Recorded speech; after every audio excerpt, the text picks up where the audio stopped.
What if I told you cloning has failed far more times than it has ever succeeded?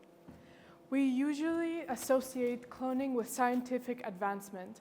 However, its process is a lot more fragile than it seems. To understand why, let's look at what cloning is. A definition from Britannica can tell you that cloning is the process of generating a genetically identical copy of a cell or organism. But let's go more into detail. There are 3 types of cloning: DNA cloning, therapeutic cloning, and reproductive cloning. For today, let's focus on reproductive cloning, which is making a clone of an entire organism. For this explanation, let's use the example of Dolly the sheep. Dolly was the first mammal ever to be cloned with adult cells and was performed in 1996 by scientists Ian Wilmot and Keith Campbell.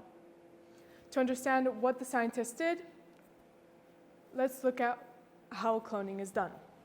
Firstly, an unfertilized egg cell is taken from a female sheep. Then, using a micropipette, we extract the nucleus from this unfertilized egg cell to create an enucleated egg cell. At the same time, somatic cells are taken from the organism we want to clone, in this case, Dolly's original form, and put in later into an incubator.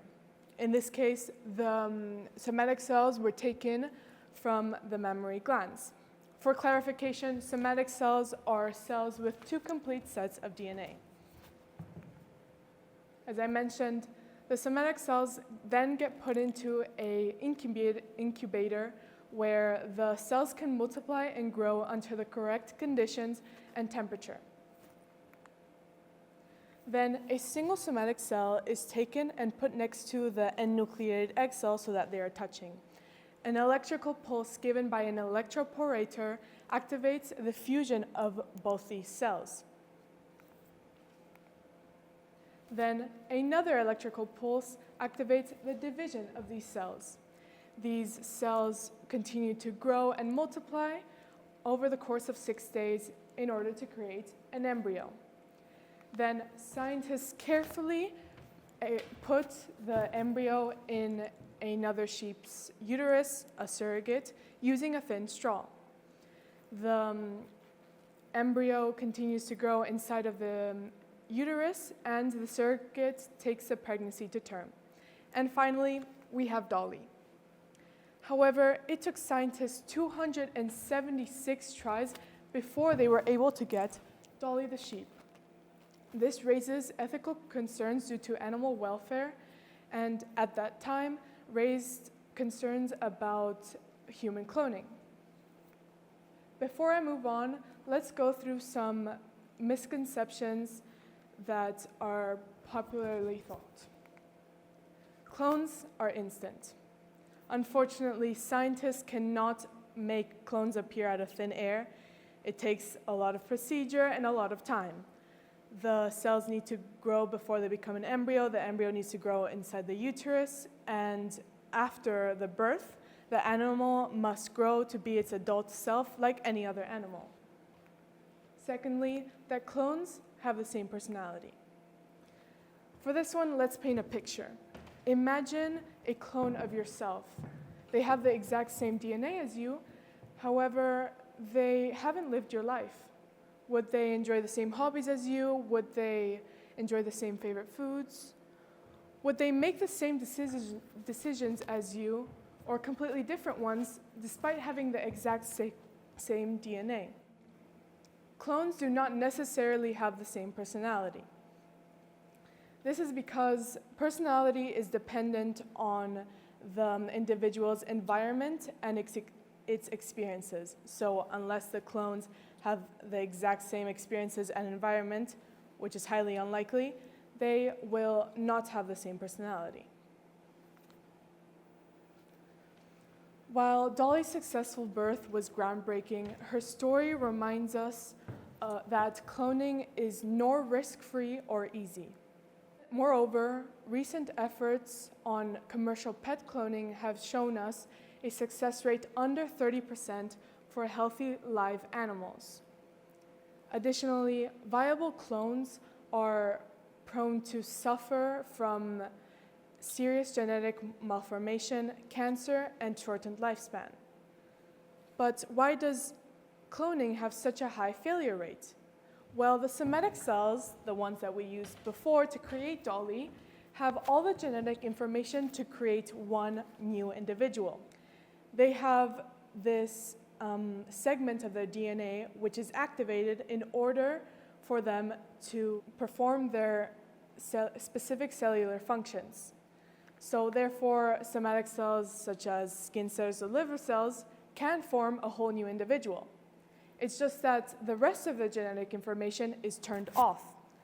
In cloning, we need to be able to turn on these turned off genetic information in order to create a whole new individual with all the DNA. This is a very complex genetic process which is prone to many, many, many errors. Of course, this reason is just among many of the pregnancy, the preparation, the birth, and the life of the animal as to why cloning fails so much.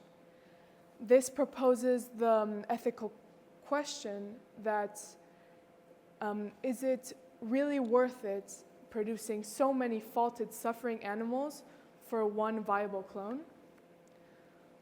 Well, let's go on to the most questioned topic about cloning. Of course, it's human cloning. Human cloning can present several medical advancements. For example, we can use therapeutic cloning to produce organs in labs from the patient's own cells to then later use in surgery.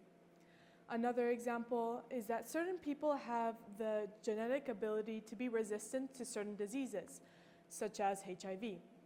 We can use this genetic information to improve treatments and vaccines of these diseases.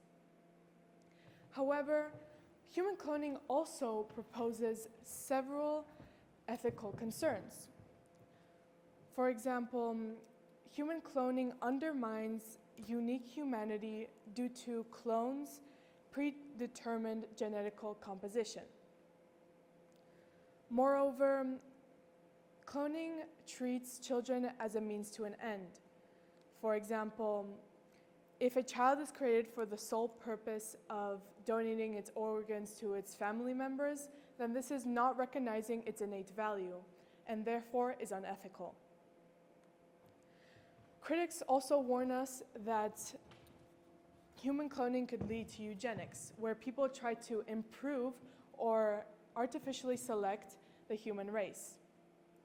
I even read this article once by Dr. Sebo Daniel, who claimed that cloning was worth it because instead of only a few decades of great minds like Albert Einstein, we could have centuries of them. However, this would be completely destroying the human diversity that we have. Also, who would be choosing these desirable traits, and who would be cloning them?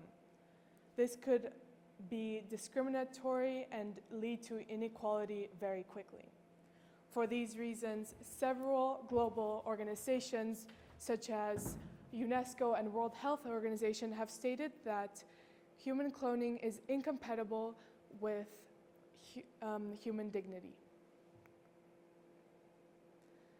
Possible pathways to the future of cloning could be personalized medicine for patients, or the avoidance of diseases for livestock and crops, or we could try to save endangered species by increasing their populations and try to undo some of the harm that we have done on this Earth's biodiversity. On this slideshow, you see all the 25 species that we've been able to clone, showing great scientific advancement. Cloning holds incredible promise, but its risks demand responsibility. Our future isn't written in our DNA, it's written in our choices. Thank you for listening.